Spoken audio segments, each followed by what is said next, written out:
달밤의 해외 주식 채널 나질밤투입니다. 지난번 클라우드 산업에 대한 정리 영상에 이어서 저희가 투자하고 있는 클라우드 회사 하나를 소개해드릴까 합니다. 바로 델이라는 회사입니다. 네, 여러분이 생각하시는 그 컴퓨터랑 모니터 파는 회사 맞습니다. 요즘 같은 스마트폰 시대에 컴퓨터 파는 회사 주식을 추천한다고? 라고 생각하실 수도 있는데요. 네, 이해합니다. 저희도 그렇게 생각했었거든요. 하지만 이 영상을 끝까지 보시면 그 이유를 조금 이해하실 수 있을 겁니다. 회사 델에 대해 관심을 갖게 된 계기는 CNBC에서 제작한 What Happened to Dell 이라는 제목의 이 영상을 우연히 보게 되면서입니다. 이 영상에서는 90년대 호황을 누리던 회사 델의 현재 근황을 보여줍니다. 영상을 시청하면서 제가 평소 갖고 있던 델이라는 회사의 이미지가 현재의 실제 회사 비즈니스 모델과 많이 달랐고, 이 업계에서 지니고 있는 회사의 영향력이 생각보다 크다는 것을 느꼈는데요. 그렇다면 우리가 알지 못하는 사이에 델에게 무슨 일이라도 있었던 걸까요? 한번 알아보도록 하겠습니다. 우선 델은 이 회사의 창업자인 마이클 델의 성을 따서 지은 회사입니다. 어려서부터 컴퓨터에 관심이 많았던 마이클은 IBM의 컴퓨터를 뜯어보고는 각 부품 값의 합을 훨씬 웃도는 컴퓨터 가격을 보고 창업 아이디어를 얻게 됩니다. 값싼 가격에 사용자들이 원하는 스펙의 컴퓨터를 만들어 팔겠다는 계획이었는데요. 이를 실행하기 위해 대학교 1학년 재학 중 회사를 차리게 됩니다. 1984년 마이클 델이 만 19세 때 PCs Limited라는 회사를 창업하며 선보인 PC입니다. PC를 구성하는 부품들을 제조하는 회사들은 다 따로 있었겠지만 그 어린 나이에 머릿속 아이디어를 실현시켰다는 점이 정말 대단하다고 느껴지네요. 당시의 상황을 잠시 설명해드리자면 마이클 델이 회사를 창업할 당시 8, 90년대에는 PC계의 선두주자였던 IBM과 뒤에 합류한 컴팩이라는 회사가 있었습니다. 델은 이미 쟁쟁한 경쟁업체가 있는 와중에 컴퓨터 시장에 뛰어든 건데요. 그럼에도 불구하고 시장에서 입지를 다질 수 있었던 데에는 각 회사의 경영 방식의 차이 때문입니다. 우선 IBM의 후발주자였던 컴팩은 IBM에 비해 시장에 대한 대응이 빨랐다고 합니다. 예를 들어 인텔이 새로운 CPU를 출시하면 디자인도 안 바꾼 채 바로 신제품을 출시하고 가격도 낮추는 등 당시 소비자들의 요구를 잘 이해했습니다. 여기에 더해서 델은 전화나 인터넷을 최대한 활용하여 사용자가 원하는 스펙으로 PC를 주문 제작하여 조립해서 배송해주는 사업을 선보였는데요.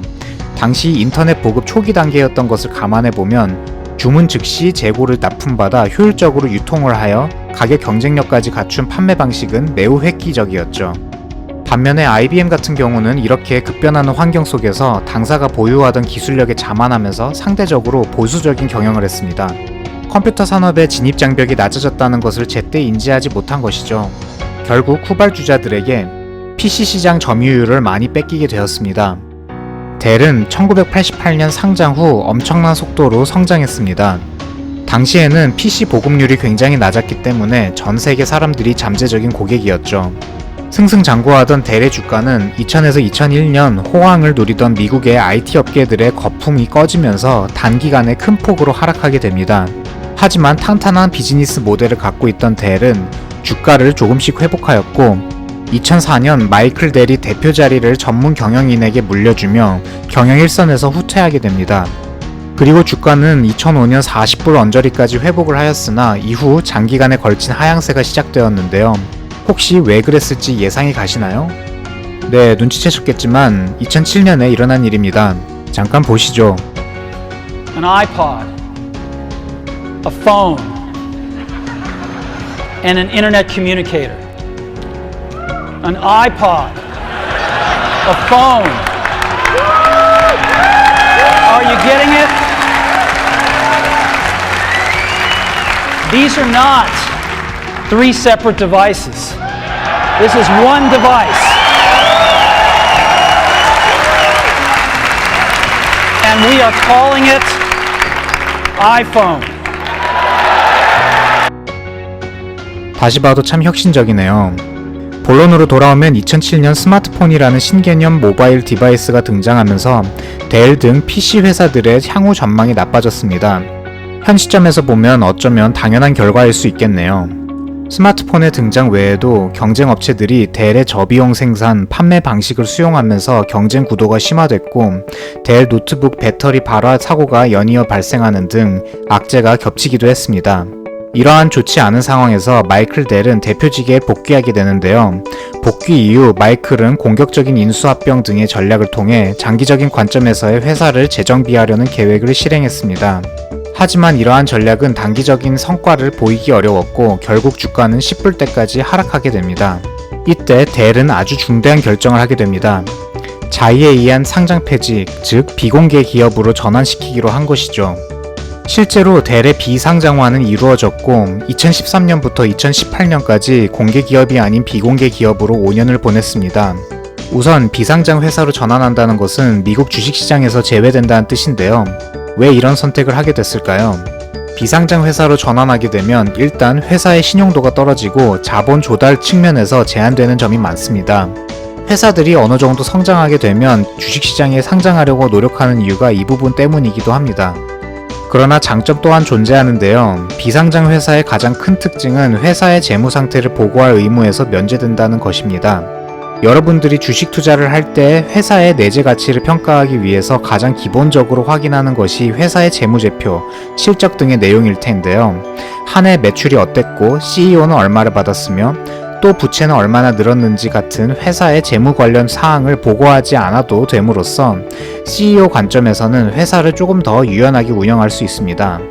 그리고 주주들의 눈치나 경영에 대한 간섭에서 조금 벗어나게 됩니다. 아무래도 주식시장에 있게 되면 현금 흐름이나 시장 분위기에 크게 좌지우지되기 때문에 단기적인 실적에 집중하게 될 수도 있는데요. 마이클 델은 이러한 압박에서 우선 벗어나서 장기적인 전략을 가지고 회사를 재정비할 시간을 갖고자 했습니다. 델은 회사를 비공개로 전환하기 위해 사모펀드인 실버레이크와 손잡고 델의 모든 주식을 구매하기로 결정했습니다. 루머가 돌던 시점에 주가가 10.88달러였는데 그보다 25% 높은 가격인 13.65달러를 책정하여 총 24.4빌리언 달러라는 어마어마한 액수를 기존 주주들에게 지급하는 큰 규모의 딜이었습니다. 잘 알려진 이야기지만 마이크로소프트도 델에게 2빌리언 달러를 투자하며 비상장화를 통한 델의 재정비를 도왔습니다. 당시 PC 업계가 전반적으로 어려웠는데 아무래도 마이크로소프트의 가장 큰 고객사 중 하나인 델이 어려움을 이겨내고 다시 일어서기를 바라는 마음이 있었을 것으로 보입니다. 비상장 회사로 전환한 델은 전환 기간 동안 사업 부문에서 큰 변화를 일으키고자 했는데요. 가장 대표적으로 2015년 10월 데이터 저장소 및 서버 부문의 대기업 EMC를 67빌리언 달러에 인수하기로 한 것입니다. 2부에서 자세하게 다루겠지만 이 회사를 인수함으로써 델은 PC만을 제조하던 과거의 사업뿐 아니라 클라우드 서버 산업에 필요한 전반적인 서비스를 제공하는 방향으로 사업을 개편하게 됩니다. 하지만 EMC 인수로 인해 델은 비상장 당시 발생한 부채에 45빌리언 달러의 추가 부채를 지게 되어 클라우드 사업 확장에 대한 발판은 마련했으나 부채에 대한 리스크도 함께 안고 가게 됩니다.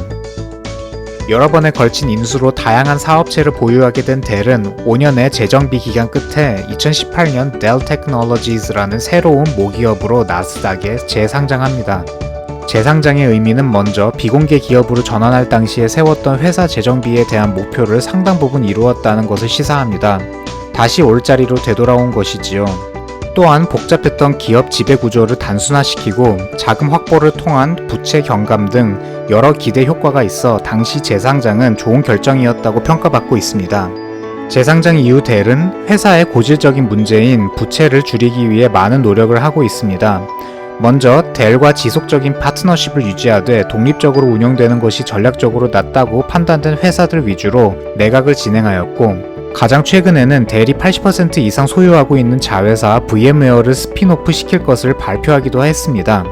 델에게는 본연의 클라우드 인프라 및 PC 사업에 더 집중할 수 있으면서 약 9.3에서 9.7빌리언 달러 정도의 자금도 확보되어 재무 구조가 안정화되면서 주가에는 호재로 작용하게 되었습니다. 이렇게 델의 주된 역사적 행보를 살펴보았습니다. 스마트폰 시장이 급성장하면서 전통 PC 시장이 강호였던 델의 행보가 크게 드러나지 않았었는데요. PC 사업이 쇠퇴기를 겪으면서 기존에 하던 사업을 그대로 유지시킨 것이 아니라 큰 비용을 발생시키면서까지 비상장으로 전환하고 사업 개편을 한 후에 재상장을 하는 것으로 보아 새로운 가치를 창출하고자 하는 적극적인 움직임이 보입니다.